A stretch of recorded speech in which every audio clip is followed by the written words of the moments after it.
জাতিসংঘ মহাসচিব Antonio Guterres ৪ দিনের সফর শেষে ঢাকা ত্যাগ করেছেন। বিমানবন্দর ছাড়ার আগে তিনি আশা প্রকাশ করে বলেন, সংস্কারের মাধ্যমে বাংলাদেশ বিশ্বের অন্যতম নিখুঁত গণতান্ত্রিক দেশে পরিণত হবে। প্রধান উপদেষ্টার উপপ্রেস সচিব আবুল কালাম আজাদ মজুমদার জানান, বাংলাদেশ ত্যাগ করার আগে জাতিসংঘ মহাসচিব প্রধান উপদেষ্টা অধ্যাপক মোহাম্মদ ইউনূসের সঙ্গে টেলিফোনে কথা বলেন এবং বিদায়ী শুভেচ্ছা বিনিময় করেন। ঢাকা ছাড়ার আগে গুতেরেস বাংলাদেশকে বিশ্বের অন্যতম নিখুঁত গণতান্ত্রিক দেশে পরিণত করতে সংস্কার কার্যক্রম বাস্তবায়নের জন্য বাংলাদেশ যে প্রচেষ্টা নিচ্ছে তার প্রতি পূর্ণ সমর্থন জানান।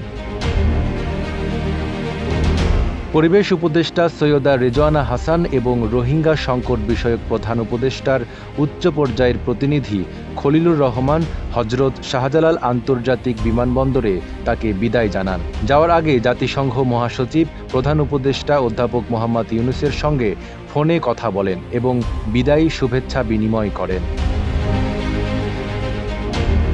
সফরকালে জাতিসংঘ মহাসচিব প্রধান উপদেষ্টা এবং অন্যান্য উচ্চ পদস্থ কর্মকর্তাদের সঙ্গে বৈঠক করেন। প্রায় ১ লাখ রোহিঙ্গার সঙ্গে রমজান সংহতি ইফতার ভাগাভাগি করার জন্য রোহিঙ্গা শিবির পরিদর্শন করেন।